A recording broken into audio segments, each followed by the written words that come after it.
Hello everyone, I'll be playing GFB today that I just created. I will have to change the songs also, and we'll be listening to Amendum.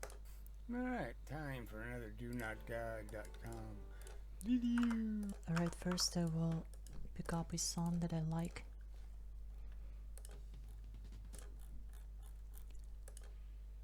Yeah, I'll just go with this.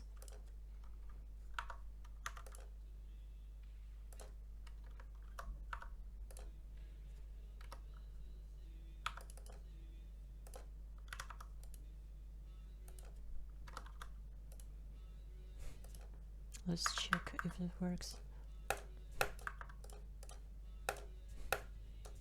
Good enough.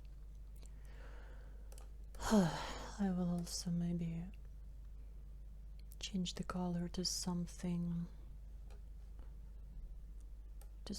like this. It's good that you can see what it was before you touched anything. I'll probably change to this. It's kind of... why is it so bright?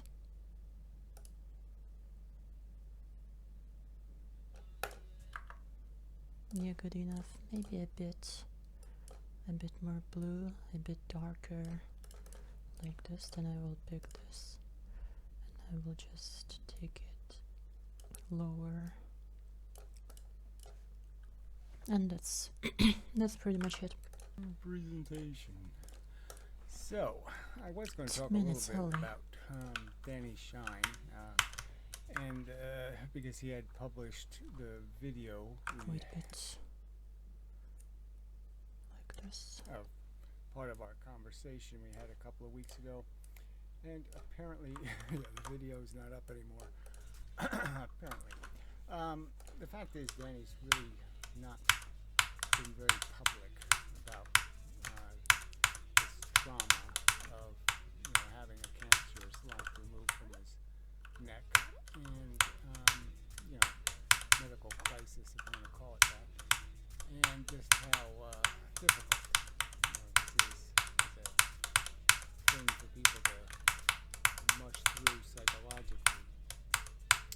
Having this real, the sword of Damocles is getting closer, and it's worse than mosquitoes. It's really bad. I have some matcha here. Circumstance. Now, obviously, we can do all kinds of things playing with our brains to try to avoid oh my god! It's very strong. It's very strong. But it's good. I need my caffeine. And so it's a struggle. Oh shit. No doubt. And I'm alright, you know what? Because for about 10 years, once you're past 50, you start seeing that it's getting close. Any day now, something there's all kinds of stuff happens to people that age. We'll start with we could be on the list, and it's just unpleasant to live with. I agree. That absence of any sense Smart of start immunity. position. I mean, not that you ever have it, but when you're young, it just doesn't seem. Don't tell me. Well, there's a 1 in 1,000 chance of something, let's just say, happening. And you just pretend, anyways, for now, 1,000 rolls of the dice. Let's see. I'm not that. Only one bad roll out of 1,000. Rolling dice is fun. But it gets gnarlier as the years pass, and you've rolled a lot of dice. You recognize that sooner or later Snake Eyes is coming for me. Anyway, I just wish people did make more videos about the experience of being murdered, by nature, and it's awful psychologically, and then sometimes it's really, really, really awful physically, and there just isn't enough of that on the internet.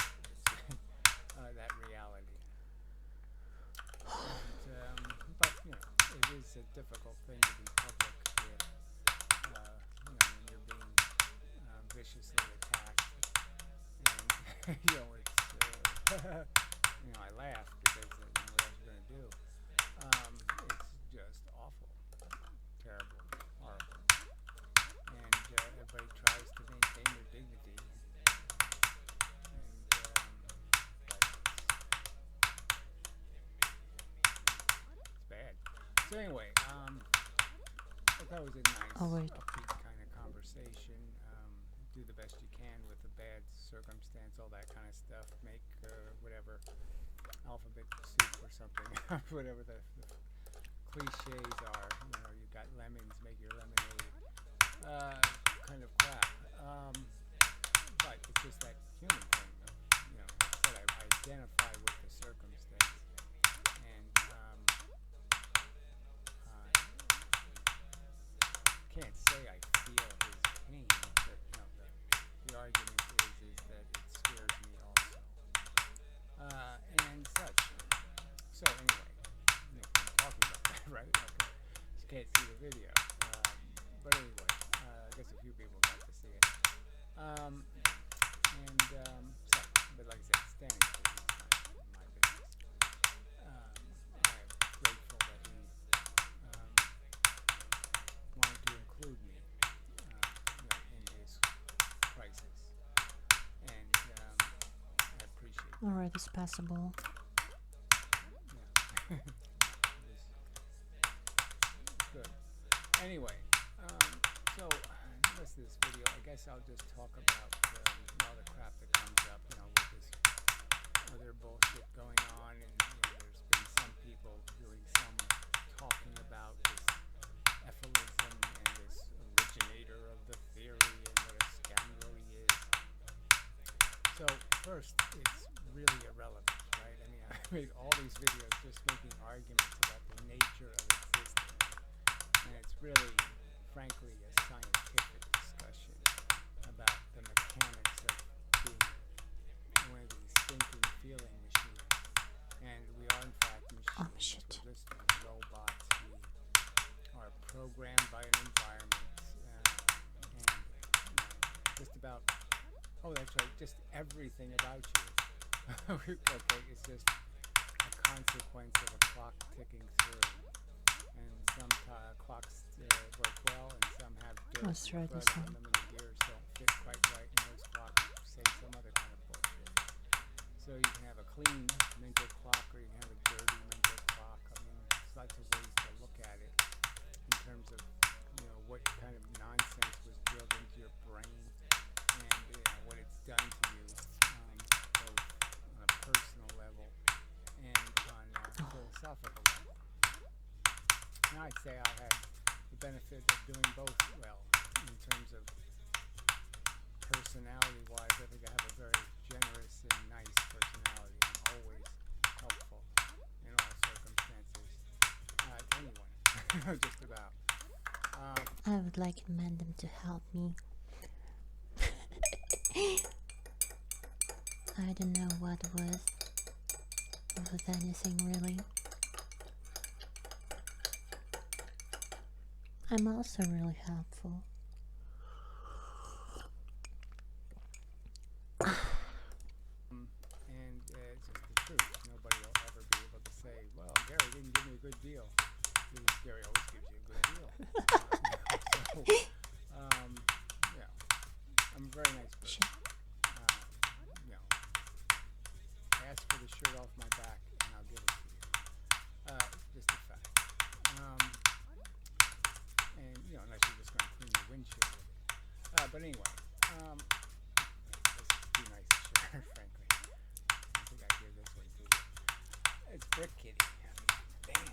Too cool. Anyway, that's another subject. Somehow they've made me into some sort of animal molester. That I have to get some cheap thrills killing animals or cats especially. So all these lies. Yeah, I heard about that.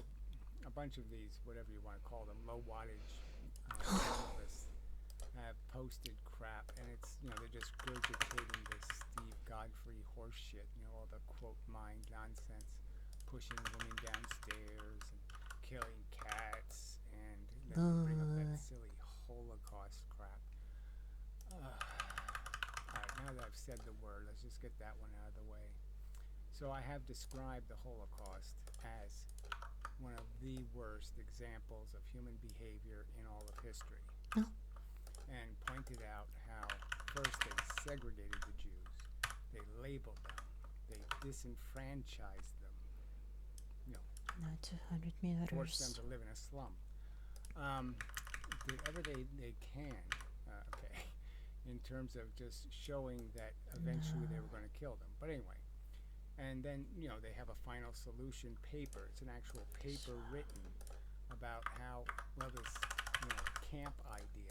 Yeah. That's what the concentration camps were supposed to be, as camps for the Jews. So they were just separated from society, but it was like a retirement home. So insidious. Anyway, that they would end up going to make super Jews, because they're treated them terribly, and the only ones who will survive are going to be these super Jews, and they can't let the super Jews loose. That's the final solution. And the final solution didn't mention certain things, and just mentioned the fact that, if you can't work them to death and you can't starve them to death, then maybe find a staircase you can accidentally have a banana peel on and have a happy accident.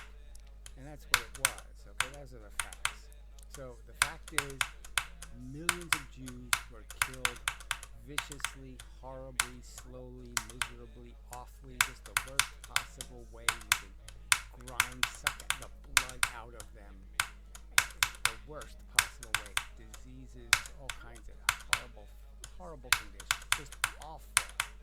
Couldn't really be described much worse as a meat grinder, as a Jew grinder.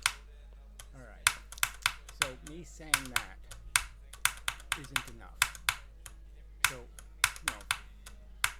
you're a Holocaust denier if you don't say some of this other crap that has to be said.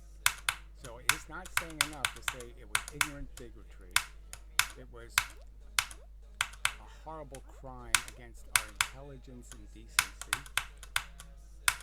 It was psychotic murder, because the bigotry was so stupid. Just as cruel and awful and dumb as you can get. And that's not good enough. That makes you a Jew hater. So, again, that's how insidiously... If I remember correctly, Random said that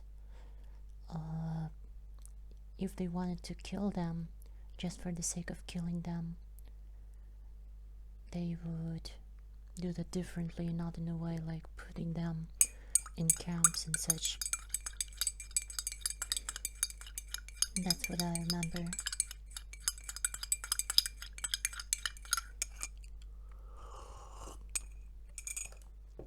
Putrid. It is having interaction with other humans. It's the fact that they could characterize me as somehow having... I've never in my life had an anti-Jewish thought.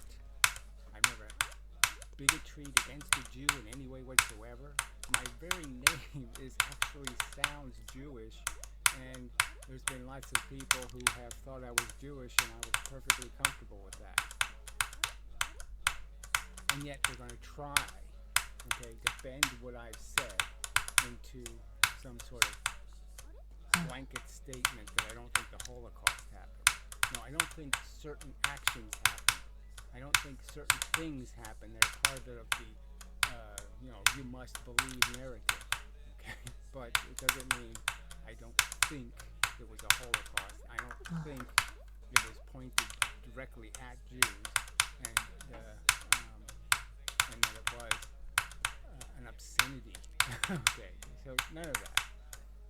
So anyway, that's just how ridiculous this world is that this is a forbidden subject. You are not allowed to have a rational conversation about what the truth is, because if you do that, you're somehow denying the testimony of some victim. But the truth is the truth. You know, I'm going to argue. I'm going to say that the truth should be defended, and you know, it just doesn't fit. Some of the story doesn't fit the evidence. Just a fact. But all of the story about the cause, okay, the intent, and the magnitude of the horror, none of that changes. And that doesn't matter to them. That's the part that's so ridiculous. Recognizing the crime and the magnitude of the horror isn't good enough. Alright, so enough said on that fucking subject. I mean, it almost inspires a kind of, what the fuck?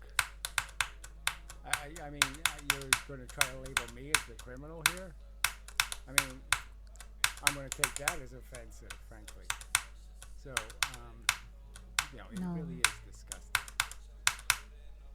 that people will cheat the truth and attempt to label me the exact opposite of what I am. So that brings up the cat. Oh no.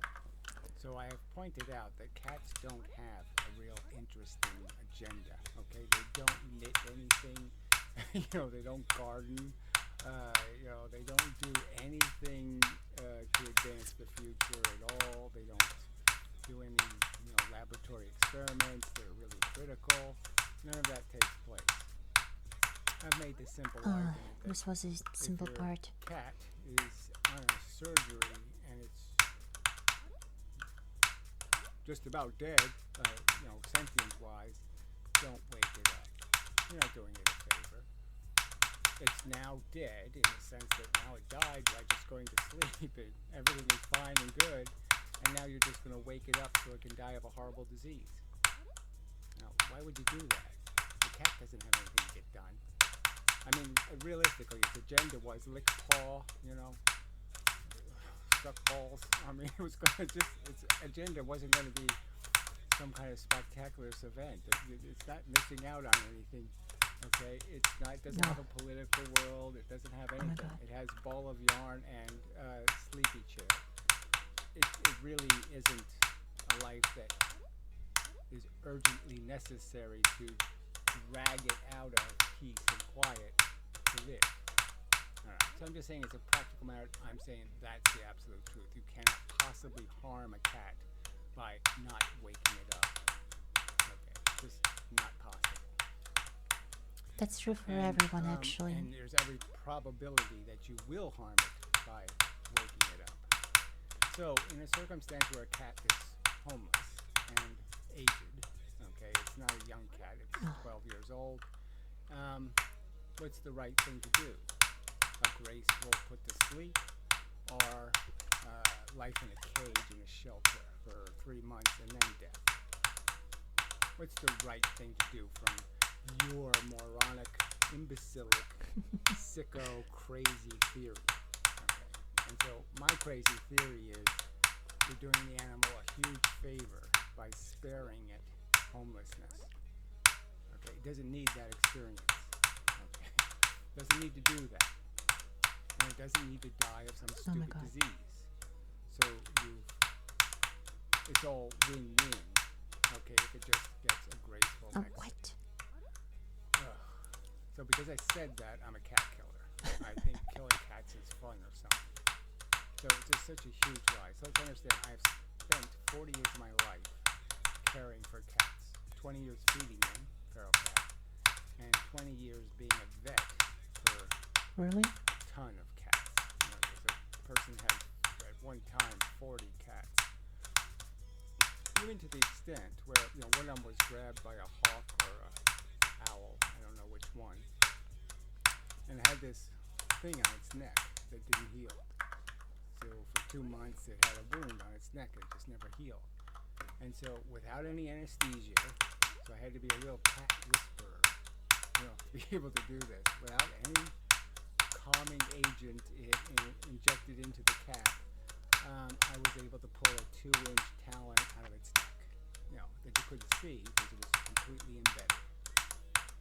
So, you know, this isn't a person who hates cats. This isn't a person who doesn't have empathy for animals.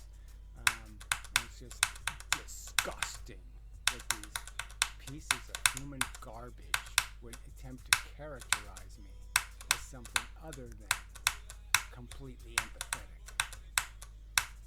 As a kid, I used to deliver newspapers, and if there was an animal run over on the street, when I was done delivering my papers, I had a plastic bag I always had in my bag for newspapers, and I would take the animal home and bury it.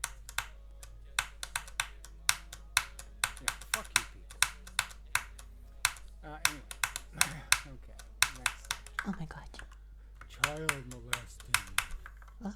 So they've somehow made me a person who advocates or defends people molesting children, when I, of course, argue that no, that's not right. You can't do that. Adults can't play sex games with children, okay? It's against the law for a good reason, because you're going to screw up the maturation of somebody's sexual identity.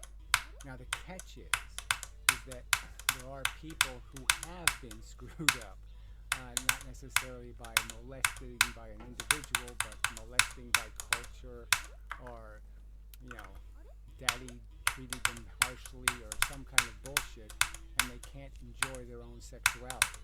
So there's a ton of people that have some kind of sexual dysfunction, in the sense that they're not satisfied with their sexual experience. And I can empathize with that from the sense that I have perfectly enjoyed my sexuality. It made no difference to me what my preferences were, because the fact is, sex is something you do in your own imagination anyway. Always. It's always some imagined something. The event isn't the event. The event is some fulfillment of a blah blah blah. It's all this other bullshit. That's something Freud said. The physical act itself is completely dependent on the right psychological attitude, and that's all it is. And I can't say there's ever been a day I felt sexually incomplete or some kind of bullshit like that. So anyway, yes, I have empathy for how much worse my life would be if I didn't have that to fall back on in terms of a distraction, a good movie to watch. Winter is so like fucking disgusting with this new best thing. And you're gonna feel the absence. So there's lots of people with dysfunctions. Men who want to be women who want to be men, blah blah blah, squirrels, all kinds of stuff. And then there are people, who are inappropriately, it's just a fact, socially it's inappropriate, attracted, both in some psychological way or in some just visual signal way. They find youth, inappropriate amounts of youth, sexually arousing or appealing. And clearly that would be, I empathize with somebody who would have that condition, because yes, you're left with the fact that you can't really act out your fantasies. You have to just maintain them as fantasies. Fuck. And so it's a difficult, kind of a pain in the ass kind of way to have to exist in your life, that you can't really be completed, to use a movie phrase. But tough is the simple answer to that. Sorry, but yeah, it's not the kid's fault, so you don't have a right to take it out on them, so to speak, that you need them, you needing them isn't an excuse to take from them. So that would be a simple way to understand the violation. And you are taking their entire future from them. You're going to decide their destiny in a way, and this does happen. There's kids who've been kidnapped by molesters, and then they become molesters. And it's just So the argument is that I have empathy for the condition. I don't think they're evil people. Blah blah blah. Okay, having a thought that arouses you that is inappropriate does not make you evil. Acting on it makes you evil. Acting on it makes you bad. So the fact that they would be arrogant enough to cross Why? the line and take advantage, especially in the egregious cases, you can't do that. And so my simple argument was that as I understand human psychology, frankly, it is just about allowing them to create enough of a fantasy, of a dream that's real enough That's true. to be gratified. And, Doesn't make them like lolicon. Joke. so if you can give them Or Shota.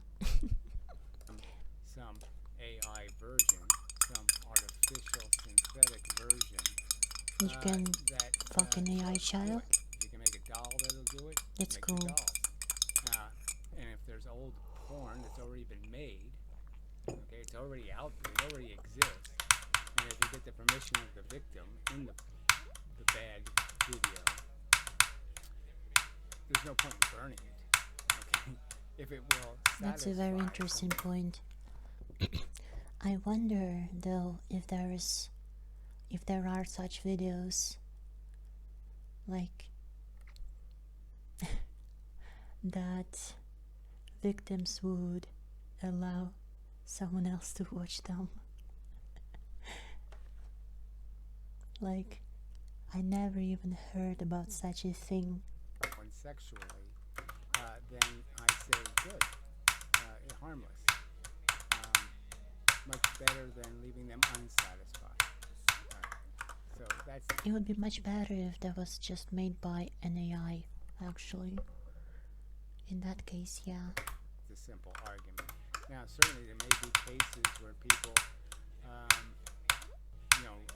feed on something and they need more and more and more and all that kind of crap. But I think there's just as many cases where you can ease and placate their desire by giving them just enough of a tangible. That's what studies in Japan say, actually. Not with a real child, but with the idea of one. And so that's my argument. Is that so crazy and silly, and so somehow I'm suggesting the law be changed? No. So all of this came up because I actually made a video opposing somebody who was suggesting the law of consent should be reduced. That you should, instead of 16, it should be 11. What? And I said, bullshit.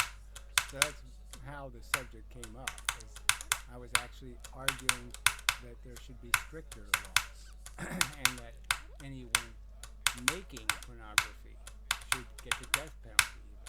Nope, I don't have a problem with that. So I mean making child molesting pornography. Okay, so all the new stuff would be a death penalty offense, and I'm just arguing you gotta let the old stuff be the only stuff, okay, that ever needs to exist. But if you keep burning it, then you need, there's going to be a market to make more then. So you're just asking for trouble. You're making it a commodity, and the commodity people will pay a high price for it.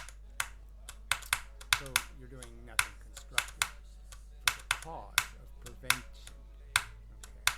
So I'm totally for preventing, and it's just a lie. It's just like me saying that if they let current cigarette smokers live their life smoking cigarettes, and they made it a death penalty offense to give a cigarette to a minor, somehow you're pro-smoking. Yeah, that's bullshit. Alright, so that's a lot of the subjects, so let's see what else I can. So anyway, this whole CP thing, child, like somehow I'm pro-molestation when clearly I'm not. I'm just recognizing the people who are inclined to need that kind of outlet are not intrigued need your Oh. empathy, not your, let's just ignore the subject. Yeah, they don't need that. They need they need to be understood, and they need to be, and you need a real solution to their problem. And you don't have any of that. You're saying that people should be understood. I think you're evil. You're not even trying to find that. And that's what makes the whole subject disgusting.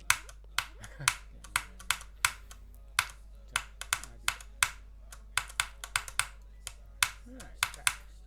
So, in a video, we're talking about feminism and, yes, life, what it means to be alive and all that kind of stuff. And then relationships between men and women. Okay, so I made a point of saying that if a woman did X, Y, Z, I'd push her downstairs. I'd do whatever I had to do, okay, to cause an abortion. Okay, so if she, in some deceptive way, was having my child, I would feel as passionately as if she had raped my child. It would be the same thing to me, because I think creating life is just as bad as, it's just as big an event as ending someone's life. So if you decide you have cause to end somebody's life, there's just as good a magnitude of importance to creating a life. Because frankly, creating a life is murdering someone. Just a fact, you're going to murder That's your true. child. You've already contracted with nature to kill your kid. Just a fact, in some usually brutal way. So it's a significant thing to be doing. And I just made the point that I think contracts should mean something. So if I have a serious conversation with a woman and explain how I'm completely uninterested in making a baby, so if all of our rational efforts to prevent it, condom and spermicide, fails in some way, okay, and you end up pregnant, you will get an abortion. And if we make that Oh my agreement god. under the stipulation that I am quite passionate and this isn't not serious. This is like we're bank robbers and we're agreeing to rob a bank and we agree no shooting. And then somebody shoots everybody. Gosh. I'm going to shoot the fucker too. I'm going to say, fuck you, that wasn't our agreement. I didn't agree to go murder people to get into our bank. So fuck you. And I'm saying the law should not say I'm innocent in any way whatsoever. The law should say I'm guilty and execute me. I'll do it for them, frankly. But the point is that I was just pointing out how contracts between people about such things should be serious. There shouldn't be some loophole for women where they say I'm too emotional to be rational. I can't make an agreement. You can't count on my word. It doesn't mean anything. That was sort of the argument in the context of the conversation. Now, would I actually, I've said things in videos where I don't know why they don't use those clips, where I say something like, well, the cops, every time they catch a speeder that's over 30 miles an hour over the speed limit, I just pull them out of the car and beat the shit out of them. And it's a win-win, right? Because the cops can get all their I need to beat somebody up stuff. They can get all that out of themselves, and relieve their need to beat something up. Have a perfectly good thing to beat up. So I can't fake any kind of empathy or concern for the welfare of people playing Russian roulette with a shotgun. It blows your head off and 16 people walking down the street. It's ridiculous. So I can't feign some sort of, wouldn't it be awful if the speeder died? No, it wouldn't be awful. The world is a better place, a safer, better place. Fact. Somebody else has got his car. Everything is so much better. Everything's improved. He's not consuming food and oxygen anymore. Somebody else, some better human being is. So what, am I supposed to lie and say I have some sort of reason to think it'd be a bad thing? If some asshole going down a residential street with cars parked on both sides at 60 miles an hour should fucking die, it would be just such a tragedy. Fuck that. I would be lying. So yes, guilty as charged. You know, I'm not going to apologize for being rational. I'm just not going to do it. It's just bullshit. The expectation that I have some obligation to share your vain and fake concern, except if you're speeders, of course, which these people are. So again, you can make so many analogies to these subjects. I mean, it is a fact that it's perfectly rational for a vegan to see carnivores, okay, who are contrived carnivores, okay? It's clear evolution doesn't say we're meat eaters. Evolution says we are vegetarians. It's just so damn clear. All the other great apes have a minute percentage of psychotic members who once in a while will eat somebody's baby. But other than that, okay, the fact is it's not a real part of diet for simians. It's just bullshit to argue otherwise. Even the smell of a corpse is disgusting to us. Clearly we weren't eating carrion. I mean, it's just, maggot-infested dead things. It's just ridiculous. The idea of us chewing the hide off an animal. Ridiculous nonsense. So anyway, and clearly if you have the logical understanding that all of the other animals are nothing but really dumb humans. I mean, it's the same brain structure. It does the same mechanical functions. It smells, it sees, it hears. It's all the same shit, fuckers. Alright? And they have real emotions. You can see the little, when your cat is sleeping, you can see him chasing a mouse, or so you can see it. You can see them having adventures. And if I was to say it's cruel for you to, torment a pig, for example, in a little tiny pen, the worst kind of concentration camp imaginable, just a horrible, awful existence, just to be, whacked with a sledgehammer or whatever the farmer decides and then if they do it through some ritual, the ritual killing, bleeding it to death. Come on. What are they supposed to be perceived as? I mean, it's criminal based on the basic understanding of what a crime is. To cause a bunch of unnecessary exploitive pain in another organism. And because of a social contract, yes, you're allowed the latitude because you have a majority. But just wait. That's going to run out eventually. Well, maybe. It would run out if we weren't exploiting ignorance and poverty and paying it to reproduce, essentially. Rewarding it for its error in judgment. Because that's it. It's, ignorance is on the rise. Smaller and smaller percentage of people born are born into anything called civilization. And sad truth. A disgusting truth. That, all of these life lovers aren't panicked by. So they're so small in their perception of reality, so small in their understanding of the physical world we live in. They don't even realize that just as they were born randomized, they just, I happen to be this guy that grew up there, that was, happened there, that every consciousness is going to wake up the same exact way. I've arrived. And now I have to figure out where the fuck I am and what the fuck to do with where I am and where I am. And you're just sentencing essentially yourself to live that meager, yucky, shitty, grisly, crappy life of being born on a pile of shit. And it doesn't scare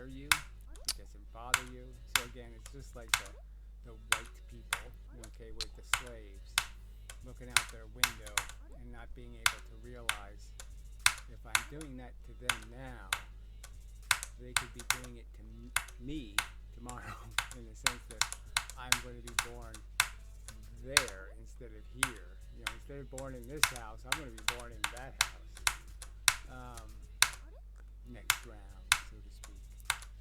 Next round of the consciousness adventure. So yeah, it's not a personal reincarnation. It's a reincarnation of existence. And it should scare you that most people are injected into their existence in an environment where they don't even have the technology to watch this video. That's true. Scary, disgusting. And they certainly won't be provided a high school education or any advanced degrees. My God. You know, it's just amazing that the privileged little fear, you know, of the deprivation they've been so lucky to avoid. I do hate people. So I guess I shouldn't have said yes. I really do hate people. I mean, I've just learned that human beings are lying, conniving, scheming scum. And unlike me, who struggled from my very existence to be good, you know, whatever that is. I really was trying to win a gold star, a good star. Oh, you got a good star, you did good. I really was trying to do good. Didn't try to do anything else. Try to be, you know, I just didn't like people stepping on me, or stepping through me, you know, or being, you know, in some way being forced to feed their agenda. So I didn't like being told when to do this and when to do that and how to do this and how to do that. But otherwise, I didn't demand anything from anybody else. I didn't tell them how to do anything or how they should be or what they should do. I wasn't forcing them to sing my songs or to dance my dance. Anyway, and that was my definition of good. But yeah, I don't get you people. You're just so full of, you know, hypocritical duplicity. You're just such conniving, manipulating cheaters in the game of life. That yeah, humans are disgusting. So again, that's the story. Is, you know, this whole idea. The best relationships I've had with another sentient organism in my life, I would argue, is with cats. Just a fact. I mean, there's been a couple of humans that are almost as good as a cat, but not quite. So anyway, all right. Well, I'll pause and see if there's any other subject I can think of. All this distortion has been created around, and that's all it is. So again, they're just trying to assassinate the messenger to somehow attack the message. And clearly I've made these distinctions. I mean, the subject of ephilism isn't my opinion of pregnant women or something. The subject of ephilism isn't my opinion on the psychology of child molesters. The subject of ephilism isn't Oh my God. when is the right time to gracefully exit your pet. So, you know, it really isn't. Okay, now the relation, the subjects have relation to each other. So even that, okay, so right there we got that. That's one of the big subjects. Is that they always try to pervert the subject into some idea that ephilism means you want to kill things. What? And you want the life to end. When clearly the whole argument is about prevention. And the simple, pragmatic concession is that I don't think there's any solution to the animal problem that won't involve a one-generation cull. That is, you're just going to have to end some existences. And you just do it as gracefully as possible. I argue that being nuked is about as graceful as it can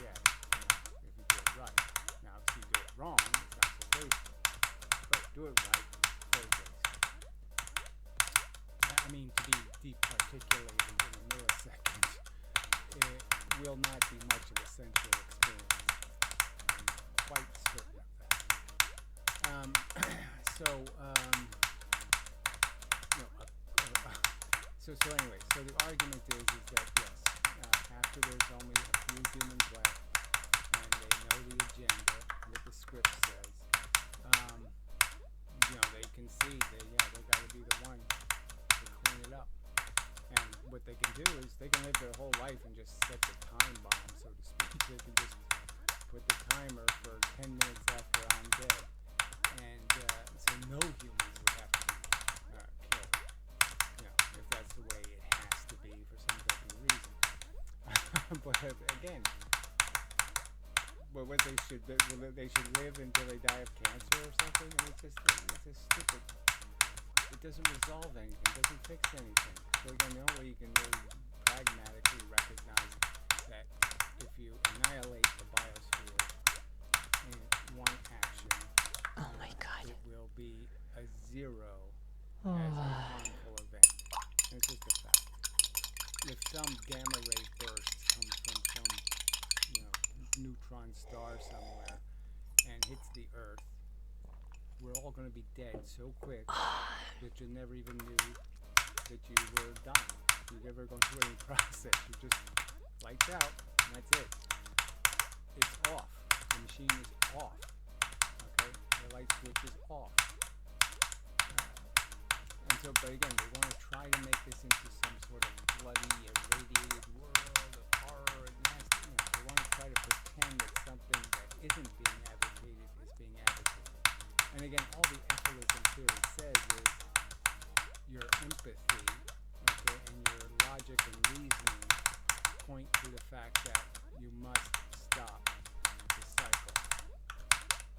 If you can find some way to do it where they all go sterile or some other kind of stuff, fine. There's no objection to that. I'm just being pragmatic and saying you're not gonna find that as easily as it is to construct a mega bomb. The truth is that nuclear bombs, there's no limit to how big you can make them. And so obviously if you put enough of them inside the Earth in the right places, you will make it very hard for anything with a brain to survive. Yeah. Let's do it. All right. This. Anyway. It's not the subject. So again, to associate ethylism, the idea of what the prescription is, which is to stop the cycle of reproduction. Oh my What god. I claim pragmatically is the only realistic solution is to cheat the theory and to cheat the argument. The argument merely is it needs to be stopped, and you find the most graceful, decent way to do it. That's ethylism.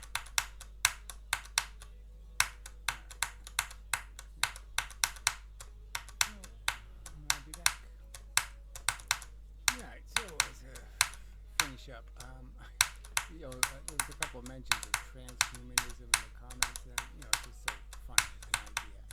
And living forever, some idea we can cure death. It is just a genetic disorder that probably can be cured. And then what? Is the simple argument, right? So you go back to like the biblical stories. Noah was supposed to have lived 800 years, and maybe only had 9 kids.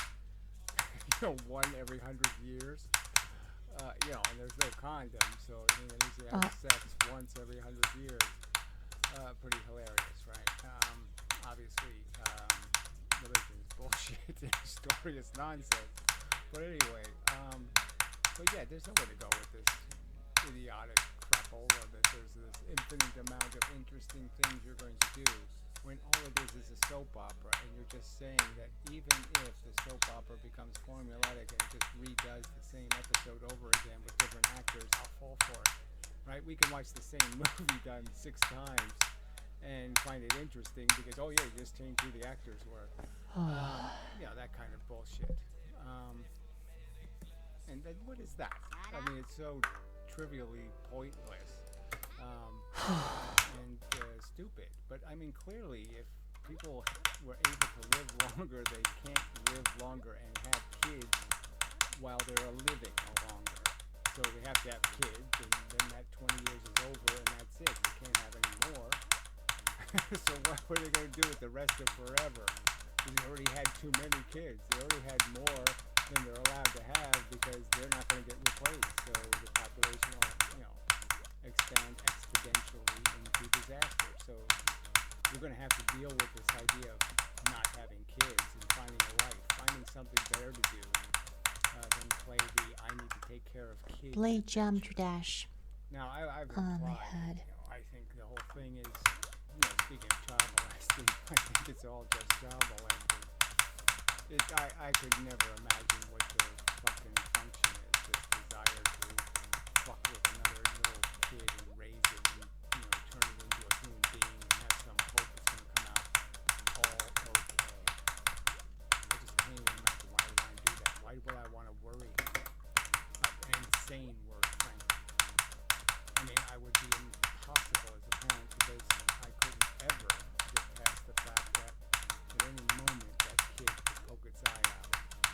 I gotta watch it. I gotta make sure. Don't let him have a fork. What do you? How do you live? How the fuck do these morons live?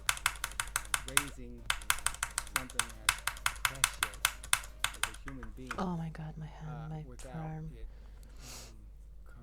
in my completely head. sucking Oh every shit. desire to live out of them. Oh, it I hurts. can't even imagine it. So the little tiny bit of babysitting I did, hated it. It's just a worry, especially a real baby. Okay. Yeah. I mean, I don't even want to, But talking about how I was just a very nice person, right? There was a retarded kid that I used to babysit, and I hated it. I didn't like doing it. I didn't want anything to do with it. And, but it was the church lady, and it was just explained that, look, the kid's name was Bobby. He liked me. He didn't like too many people. So it was mostly my hair. The hair just fascinated me. And so I could handle them where other people couldn't. I could get him to do things that other people couldn't. And that was just a fact. But one of the things he did, though, was he would grab my hair and just not let go. And so I'd be stuck because, I gotta wait till he gets distracted. And that was what it was really about, was, he had that kind of severe mental retardation where, he's just obsessed. It's either happy time, sad time, always to an extreme. There was no in-betweens. Anyway, but yeah, it was really horrible. And I did it for free, and I did it. And, they asked me to, because I was a nice guy, even then. So anyway,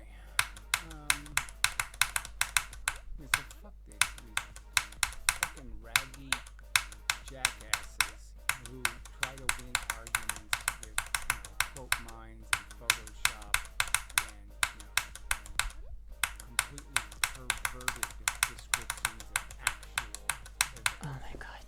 It's just, Oh, my but it's a forearm. sign of the times.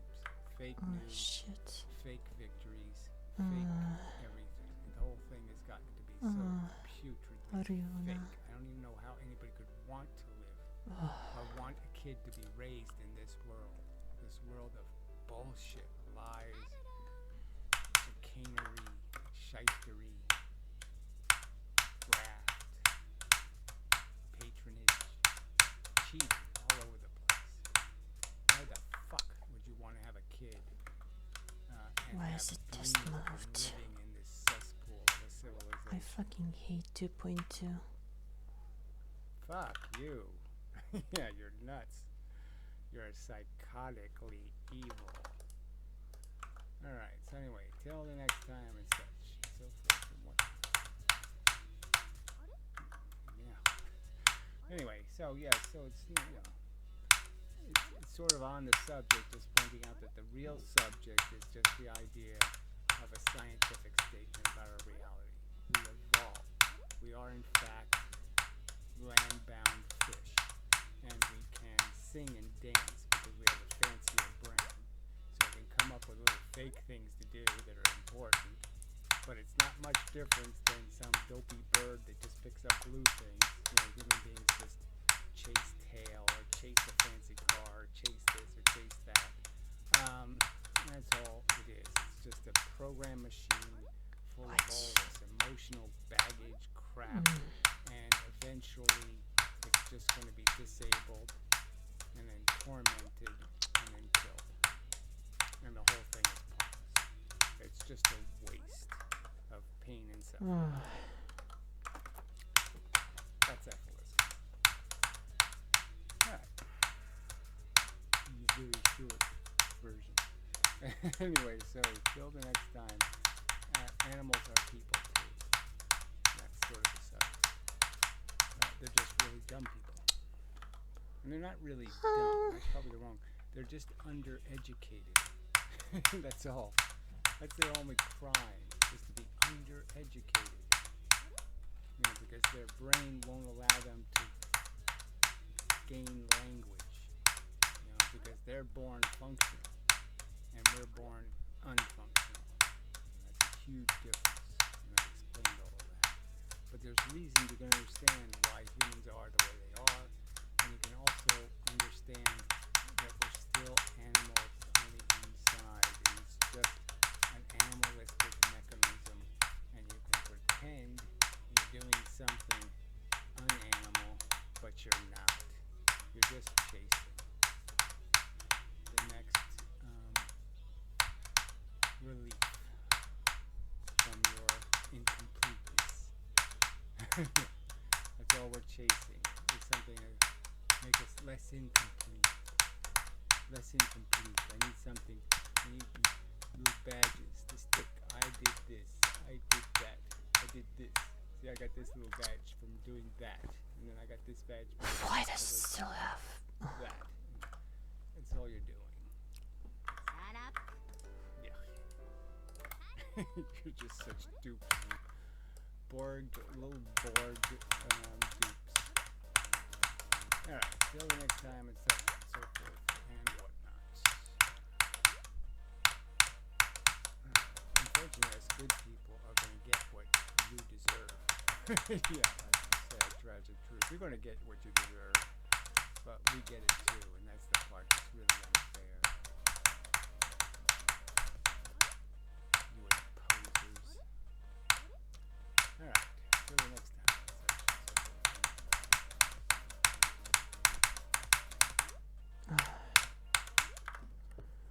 Oh my god.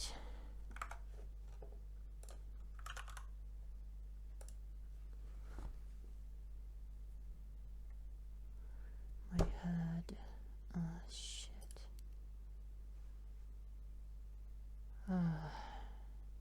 Yeah. How many times did the brain how many times did the brain independently evolve? It depends what counts as a brain. Nervous systems themselves probably evolved just once, although it's not completely clear. It may have been twice. There's a huge collection of animals that includes us and insects and octopuses and earthworms and almost everyone who have a nervous system that comes from a single invention of that thing, probably sometime around 600 million years ago or so. Now it may be that there was a second invention of the nervous system whose descendants we only see today in cone jellies, those little light bulb-like jellyfish that have beautiful, colourful filaments that glow really along their sides. They look like jellyfish, but they're not ordinary jellyfish. They're quite far from other jellyfish and other animals, it seems. And it's not impossible that they invented the whole thing, the nervous system, separately for themselves, and that there were two origins. Now, that's still a minority view as I understand it. And let's just proceed by talking in terms of the invention of the nervous system. Probably about 600 million years ago, probably in a jellyfish-looking creature, radially organized rather than left-right symmetrical like us. Certainly marine. Is that still an intro? Oh, that's already... It's already begun. And that wasn't a brain. Brains themselves come on the scene later. I mean, as I say, it depends what counts as a brain. Let's talk about a brain as a significant concentration of neurons in a sort of head-like or front region of the animal that has a kind of centralizing control. I'm not sure even quite, what the right number is for that. It'll be several times, maybe 3, maybe half a dozen, something like that. Again, depending on the boundaries. A moment in this evolutionary story that's particularly important is the moment at which left-right symmetry evolved in some marine worm-like animals, and they probably had some concentration of nerve cells in their front and may have had eye spots. And some people, provocatively, have referred to what was present in those early left-right symmetrical animals as an executive brain. Quite a dramatic way of describing it. I think most people wouldn't think of that thing as a brain, just a little cluster. And that was a pivotal moment because the evolutionary branching that occurred from a small left-right symmetrical flatworm-like creature with a nervous system. An evolutionary branching that took place then initiated the long road that led to us and initiated the long road that led to the neurally complex invertebrates and lots of other invertebrates, including the octopus, including honeybees. There was a line, the deuterostome line, that ends up in us and starfish and a couple of others.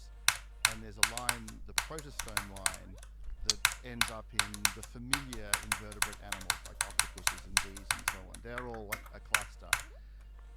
And probably, I've seen numbers as high as 12 for the evolution of a centralized brain in this later series of events. What? I've seen numbers as small as 3 or 4. Certainly not once.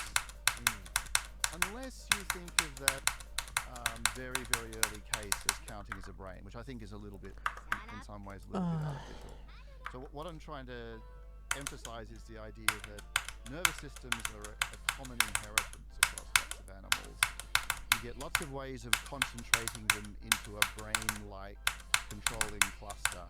In us, in honeybees, in octopuses, in some others, in spiders. And I don't think brain itself is a kind of natural, well-demarcated kind, because there are many different ways of centralizing some control machinery. So what is a nervous system? Like, how would we define what that is? That turns out to be an interesting question, because people have a sort of picture in their mind where there are some cells that make other cells respond electrically. Right. Neurons fire, and their firings either excite or inhibit the firings of others. There's a paper that I was a co-author on some years ago with Gaspar Yekeli and Fred Kreiser, where we had to actually ask ourselves, what does count as a nervous system? Because excitability of cells is seen in lots of cases that aren't usually seen as nervous system type cells, and influencing break other arm cells. of my fucking forearm in my head. What the hell? Oh, shit. I'll probably have to stop playing Airlight for some fucking reason. Oh my god. And influencing their electrical properties is also pretty widespread.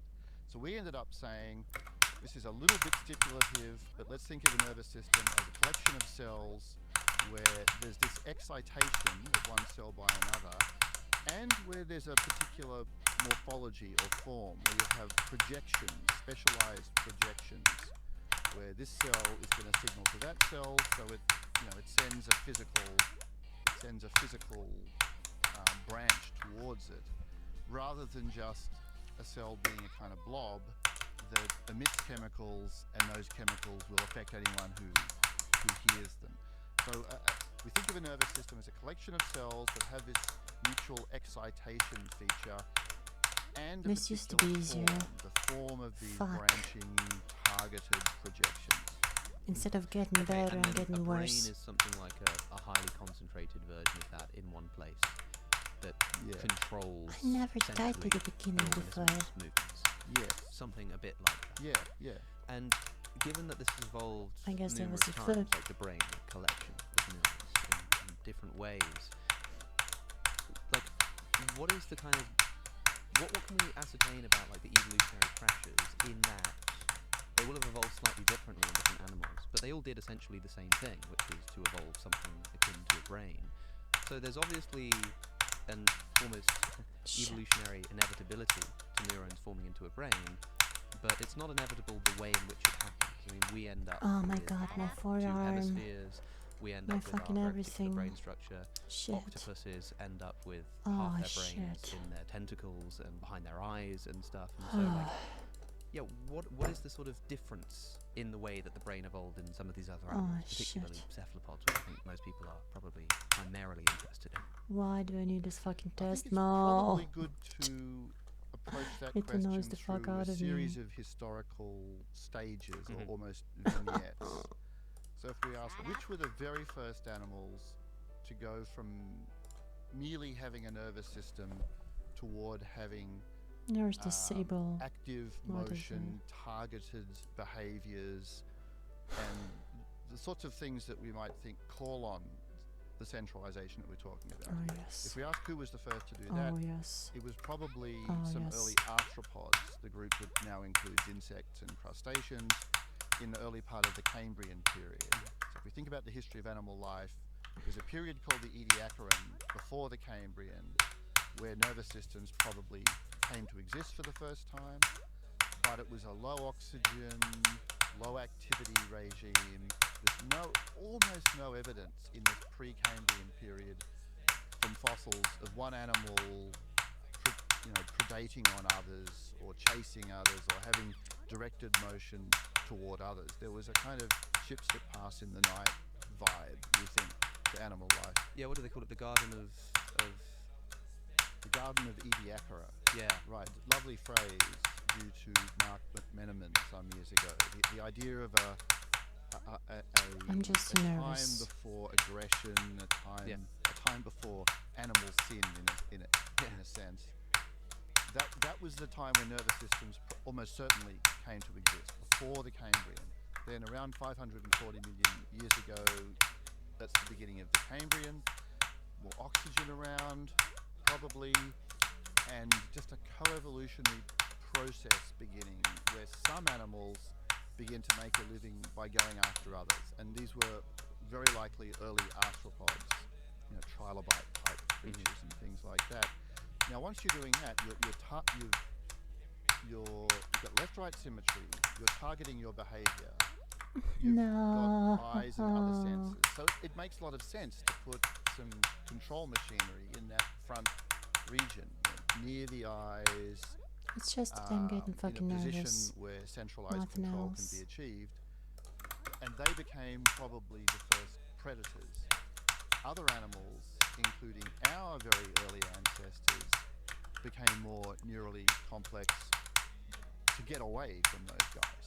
That's quite a plausible story. So if you look at the fossil record of very, very early chordates, animals in our group, they look like little tiny slivers.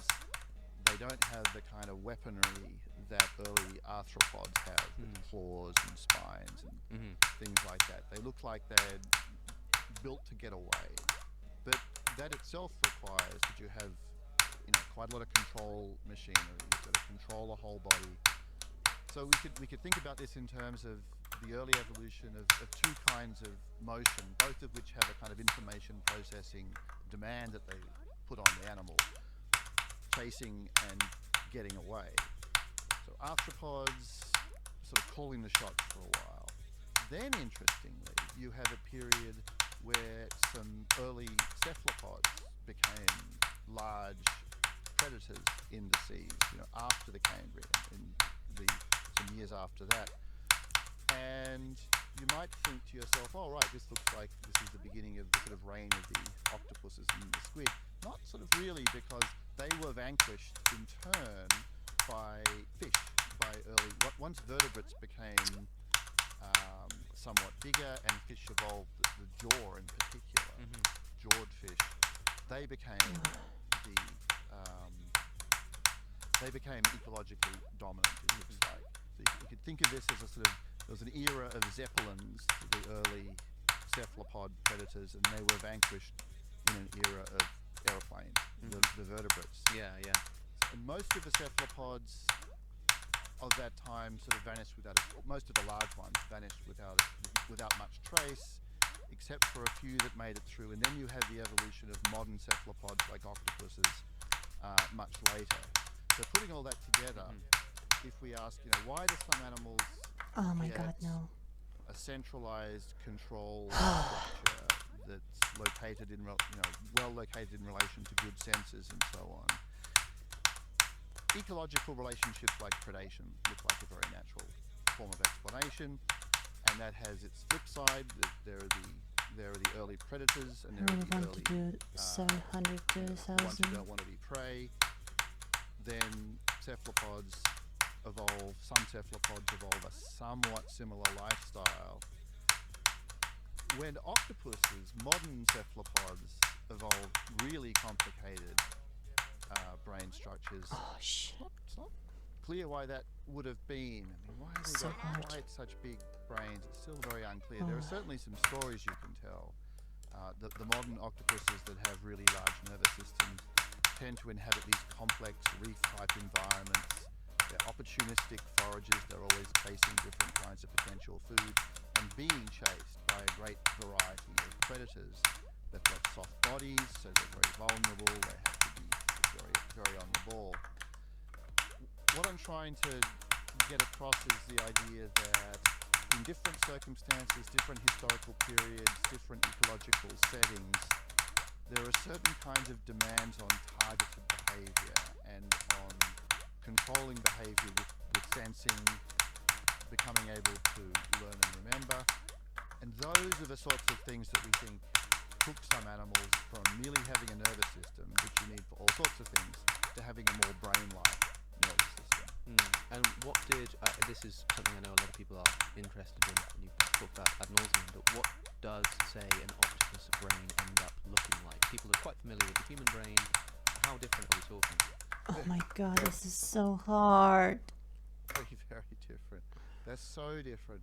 I mean, Can you show a even picture, just please? describing the general form of them, it sounds so unlikely. I mean, quite a bit of it is shaped a bit like a donut, with the esophagus going through the middle, the whole of the donut. As in the esophagus goes through the brain. Yeah. So if an octopus gets something sharp stuck in its throat, that's extremely dangerous. The brain is right there. So you've got that structure, which is a sort of old structure. In an octopus, there's a big cluster of neurons behind each eye, the optic lobes, really big and conspicuous. And there's a thing that's between the eyes, not paired in the way that the human hemispheres are, an unpaired structure called the How is this vertebral hard? which is thought to be the seat of quite a lot of the more advanced cognitive How? stuff that they do. So, yeah, the things that look a bit like hemispheres that aren't are the things behind the eye. Yeah. There's an unpaired thing that looks like one of the sort of smart control This is parts. so bad. And a whole bunch of stuff that looks like a donut surrounding an esophagus. And then a great deal of the brain matter is also in the tentacles. A great deal of the nervous system The nervous system. is in the arms themselves. Yeah.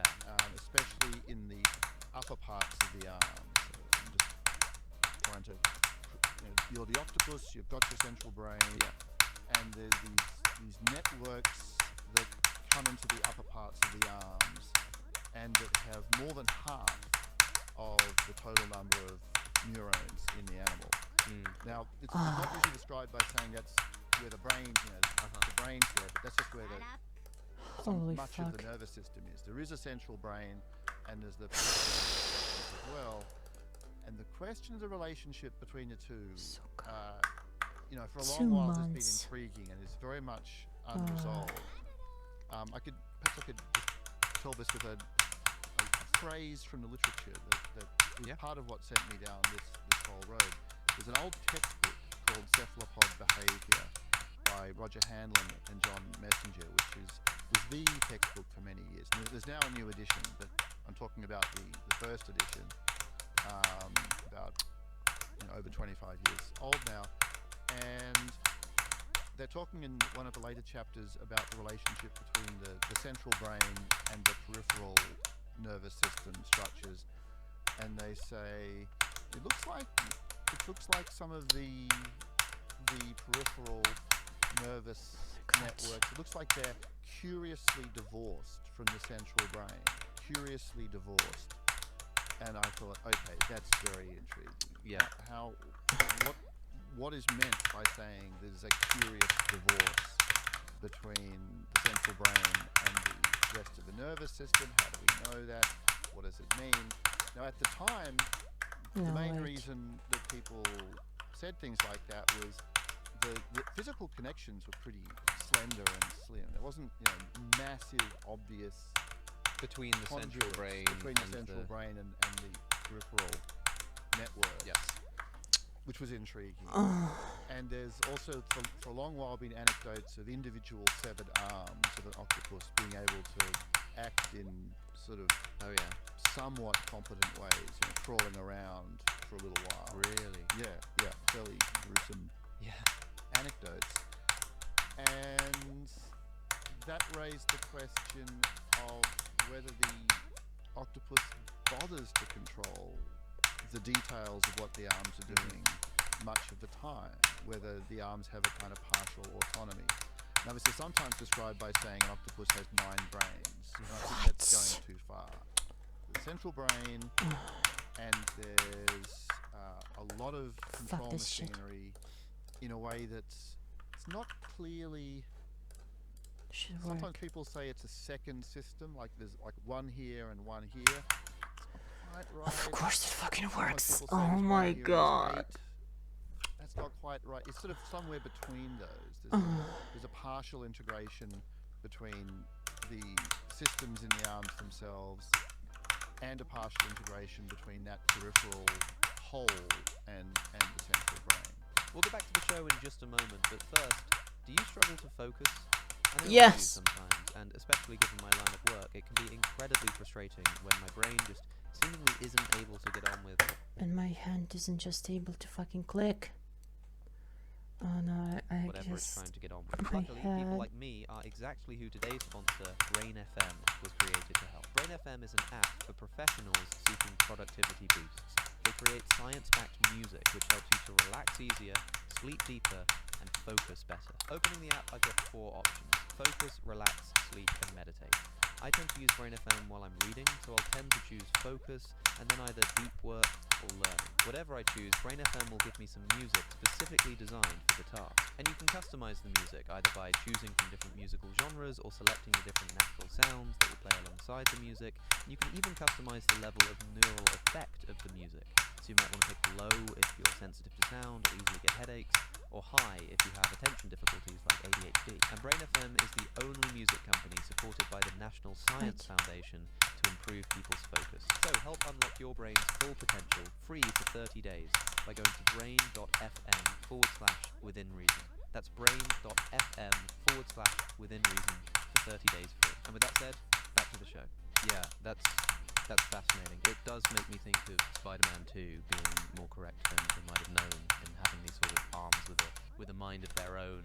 Which not see Spider-Man. How do they do that? He in has Spider-Man this, 2? Dr. Octopus with the metal arms, and he sort of attaches it to himself. But there's this little chip that means that he's still ultimately in control, and then it gets smashed, and they sort of develop this mind of their own and start sort of affecting his behavior. And I imagine, like, for an octopus, this might mean it sort of opens the door to the idea that you're sort of hanging around and you're an octopus, and then Don't use your brain. realize that your arm has just gone over and like felt something, and then you become aware of it. Whereas we would go. I think that's quite likely. I see that thing I'm over going there. to let kill me grab it myself. and I see what it's beat like. Wave Yeah, Girl. it I would be beat as if I fucking just Wave suddenly Girl. realised that my hand was, Oh, you know, fiddling with something over here, and going like, oh right, what's going on? What's going on there? I think there's quite where a. is- We don't know. don't- we Yeah, don't of know. course. do We're I not have it speculating here? Of the speculative possibilities, can I I- think that's quite likely. Yeah, And yes. also, I must didn't know be able this to- tale about the Like, switch between central control and a loss of central I'm control in not the sure. Spider-Man Yeah. story. Again, being speculative, I Yeah, think that is this it. might be something loosely analogous to that in octopus life. So if you're but hanging out with an octopus the problem is that behaving normally in the sea, maybe it's foraging, problem maybe is it's just sort of wrong. messing around. It often looks like the arms are doing just something like what you said, which is that the arms will wander off and sort of feel around, and they might find something interesting. Yep. And the central, the octopus as a whole has to kind of is not controlling this in detail. It has to become aware of what this arm has gotten up to. Now there are 8 of these arms, so Yep. it'd be very hard to sort of control them all at once. And when you watch an octopus, you often have the sense that when things are sort of, low stress, no big deal, the arms are allowed to kind of do a bit of whatever they feel like doing. But then the animal can pull itself together sometimes. If something problematic appears, it suddenly looks like the animal is quite a lot more integrated. An octopus can move by jet propulsion. It can turn itself into a missile. 2 minutes. All the arms are stretched out, in a quite a sort of exact way. It looks like a missile, and it has to be like that for the jet to be effective. Yeah. There are other behaviours it does that require the whole animal to really act in a unified way. So a picture where there's a transition between semi-autonomy and much more centralization, Yeah. where the chip's been put back in. It's like devolved powers. It's like how like in the UK where you've got the Westminster government and it says, okay, Wales, Scotland, Northern Ireland, they can all have their own governments. But if it wanted to, Westminster could suddenly say, no. actually, we're in control. And you're But telling as me I long as cannot it's do sort of okay for them to do fucking so, it sort of lets three them get on with times their speed own part. business and be their own authority. Yep. And octopus's work potentially a little bit like that. Yeah, an analogy I do use in one of the books is, you've got a conductor and an ensemble of some sort. Yeah. The people in the ensemble are jazz musicians. They're not Yeah. ordinary classical musicians. So they'll wander off, I was thinking, given half the chance. And a lot of the time you might think, well, that sounds fine. And every now and then you're like, no, Yeah. we're going to do it. Pull it together. Yeah. Right, so political analogy, a musical analogy, the sort of mixture of autonomy and non-autonomy or centralization. I want to emphasize again, we don't really know. Yeah. There's one interesting experiment that bears helpfully on this. Tamar Gutnick and her colleagues working at Hebrew University in Jerusalem, they did a good experiment designed to ask, can an octopus visually control a single arm? Can it send the arm down a somewhat unobvious road with its eyes to get food? Now what made it especially useful here is the octopus, to do what it needed to do, the arm had to leave the water and come back in. So it couldn't just follow a kind of chemical trail or sense. The arms have a chemical myself. sensing capacity. So she wanted oh my the arm to have head. to come out and back in. And the octopuses could learn to direct an arm to a target in that way. But as the paper says in one of those lovely, intriguing moments, when the animal's sort of doing some of this, it often looks Come like on. where it's not doing the sort of crucial targeted bit. The arm often looks like it's just sort of messing around, in its own perhaps more autonomously controlled way. Yeah, the thing that's really impossible to imagine is what it's like to be an octopus, because our brains are centralized. Relax. And I'm also really interested in the extent to which it feels like I am up here in my brain, Yeah. right? Because to me, there are two competing hypotheses as to why it feels like. If you Let's ask me where am I relax. located in my body, I'd say I'm in my skull. That could be because that's where my brain is, and the brain is the center of my consciousness. Or maybe it's just because my eyes are up here and my ears are up here, and so it kind of feels like I'm here for that reason. Like I think that's... you think that's more likely? Yeah. So I've always wondered if you took like Anil Seth gave me this idea. You know, you take like a VR headset and you wear it all day long, and you put some cameras like on your belt buckle, and you just live life for a week, seeing everything from your belt buckle. Would you start to feel like that's where you were located? You know? Someone must have had a go at this. Anil didn't say it had been done. He was saying No, something we that were just people could do. just talking about it. It would be cool if someone had. I'm sure that's a great idea for a YouTube video. Actually, we should try I that think out. it'd be a great idea for quite a substantial research. Yeah. Well, let's kill two birds with one stone, as it were. There's something a bit like it with a technology for the blind, where there's a camera that's used to create tactile sensations on your torso, like a screen-like thing.